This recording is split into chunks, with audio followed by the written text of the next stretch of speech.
Hello Mark, I'm Jeff, and my student number is S0241035. Great nightmare outcome of a son's mental illness. Cynthia Hernandez was thinking about the missing dog when she woke early at September morning in her family's two-story tract home tucked away in a residential enclave north of a busy commercial corridor in Channel. The 10-year-old Cocker Spaniel Cindy hadn't been seen since the day before. She went outside to call the dog again without luck. She came back in, took a shower and began ironing clothes for work. Her husband, Anthony, was in bed browsing the internet on his new tablet. She didn't look up when their 19-year-old son, Aaron, walked into the room. Aaron and his mother had argued about the missing dog. Anthony wasn't in the mood to talk to his son now. He was convinced that he was being poisoned by trucks passing on a nearby thoroughfare. Smells and loud noises upset him. He would grow incensed if his mother burned a tortilla in the kitchen or his grandmother had the television volume too high in her room. He punched holes in the wall and talked about killing himself. Once his mother said he told her that he dreamed that he had killed her. But it was obvious to Cynthia that her son was a danger. She and Anthony had sought help from California's legal and law enforcement institutions, but they had found only temporary relief and were frustrated by the piecemeal and often impenetrable nature of the state's mental health system. I feared that one day I would come home and found him dead in the house, or that he would hurt somebody in the family. Cynthia said later, "We always felt that. We lived with that every day." What on a September day, Aaron woke up to his father as he sat reading in bed and rested a plastic bag above his head. The youngest of three children, Aaron was an artistic kid who loved playing guitar and the video game Halo. The lifelike drawing he made for his grandmother of Sandy. The Cocker Spaniel stands out in the collection his family keeps. In middle school, he began using marijuana and later hallucinogens. After repeated attempts to control his drug use, his parents decided it was linked to an underlying mental health problem. Psychiatrists began offering assessments of what Aaron's trouble might be, and finally settled on the diagnosis. Her paranoid schizophrenia. Aaron's father was well aware of mental illness. Other family members had been diagnosed with schizophrenia and bipolar disorder. In the 21/2 years leading up to the September morning, Aaron and his parents had been stuck in a nightmare cycle. He had been taken to a psychiatric hospital 8 times on 70-hour involuntary hospitalizations. Known by police and mental health workers as a 5150 hold. The forced holds are reserved for people who pose an immediate danger to themselves or others or are too mentally ill to care for their own basic needs. That can be extended for 14 more days or sometimes longer when the patient is found to need more intensive intervention. After a few days or at most a couple of weeks in the hospital, staff would release Aaron and he would refuse to follow up on treatment and deteriorate again. In the most extreme cases, a court may order the patient placed under the conservatorship, allowing a family member or other court-appointed person to make medical decisions on their behalf for a year or more. In many cases, that means placing the patient in a locked psychiatric facility and sometimes forcibly administering medication. But how the state law is applied by each of California's 58 counties depends on the money and that's available and the philosophy of county officials, doctors, and judges.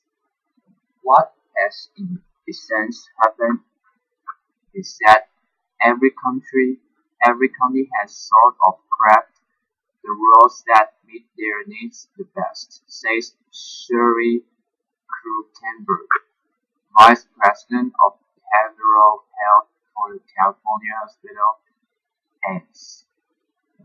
The result, she says, has been very divergent applications of people's civil rights from county to county, city to city, hospital to hospital, and even from physician to physician. Some counties report high rates of 72-hour holds but rarely hold patients longer. Others detain fewer people but keep them longer. And some counties are far more likely than San Bernardino County, where the Hernandez family lives, to initiate the conservatorship process when a patient is referred to them. A few California counties, including Los Angeles and Oregon, but not San Bernardino, have begun to implement Lara's law, a measure that permits courts to order outpatient treatment of people with severe mental illness. The law's criteria are less strict than those of conservatorship, and it does not require patients to submit to involuntary medication. Still, some civil liberty and patients' rights advocates have argued that this extended use of forced treatment infringes on patients' rights. Melinda Bird, Director of Litigation for Disability Rights, California says that real breakdown in the system is that there aren't enough voluntary treatment services and too little effort made by health care providers and country officials to engage people like Aaron in the exciting programs. No one has shown me an individual who could not be engaged if approached in a way that makes sense to them. She says, you don't need to force treatment. It's ultimately counterproductive and incredibly expensive. State Assemblywoman Susan Eggman D. Stockton, who wants to expand the use of Laura's law, points out that people whose mental illness goes untreated often end up incarcerated. We see this as a way of potentially increasing people's freedom, she said. Unable to control Aaron, his parents kicked him out of the house twice after he turned 18 in 2013. During the first stint of homelessness, he was arrested on charges of indecent exposure and having an open container of alcohol. The case is pending. During the second, he landed in the emergency room with a skull fracture. He said someone hit him with a skateboard. Saddened by each incident, his parents took him back in, but his behavior made them increasingly anxious. In video Anthony saved on his cell phone, Aaron slight and dark-haired with a pock-market face paces back and forth, cursing and covering his ears as he argued with his parents. I wish I could go outside, but I can't because people are going to be throwing their cars at me, throwing all kinds of foam fumes in the air, and I can't even breathe in my own neighborhood, Aaron says. Anthony and Cynthia wrote up a document outlining their son's medical history and said they would bring it to Canyon Ridge, a private psychiatric hospital in Chino, each time Aaron was detained there.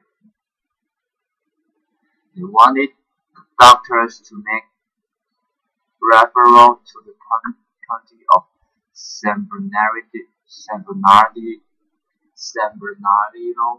which would then decide whether to file a court petition seeking a mental health conservatorship for Aaron, but Canyon Ridge never made their referral. Anthony and Cynthia said. Representatives of the hospital did not respond to repeated requests for comment.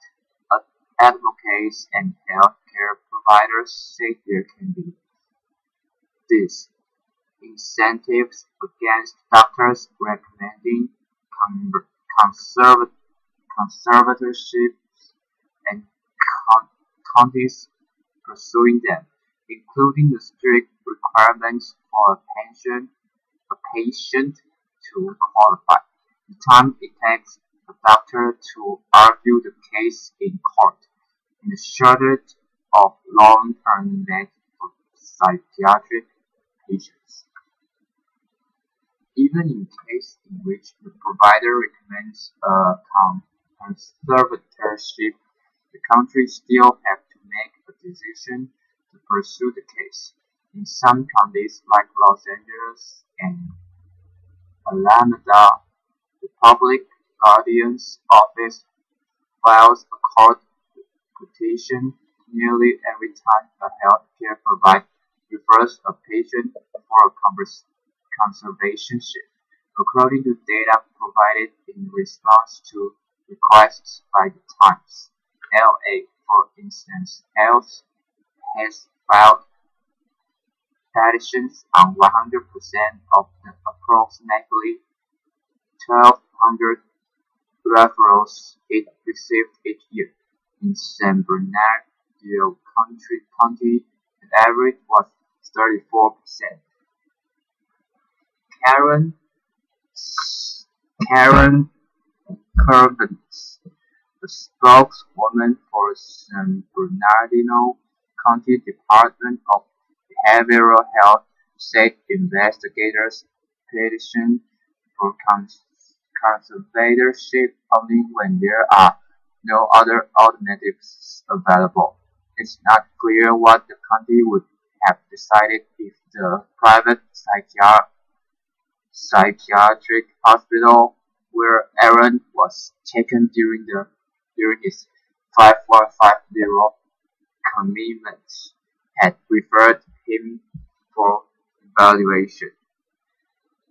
On the day before he raised the bed above his father's head, Cynthia said Aaron told her that a demon had appeared in the car's exhaust.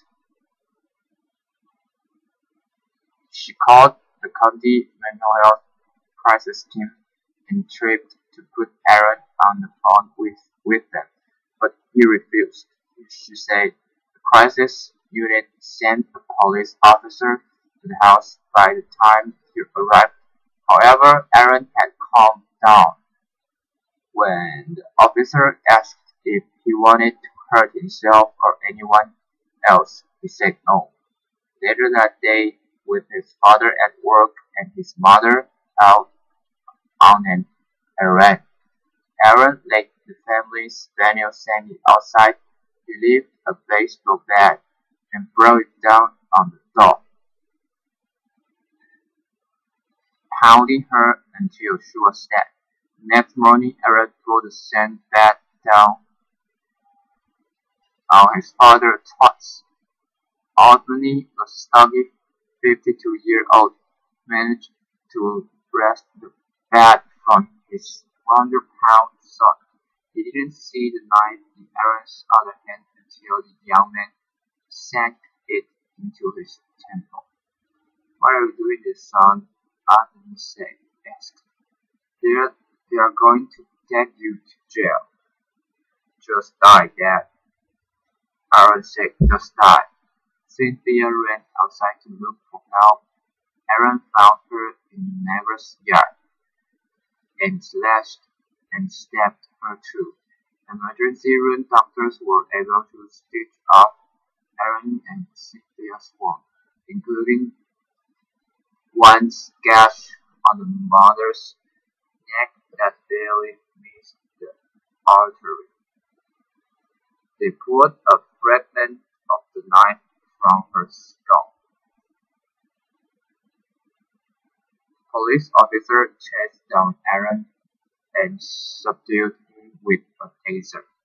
He has been jailed ever since on charges of attempted murder and animal cruelty, to which he pleaded not guilty.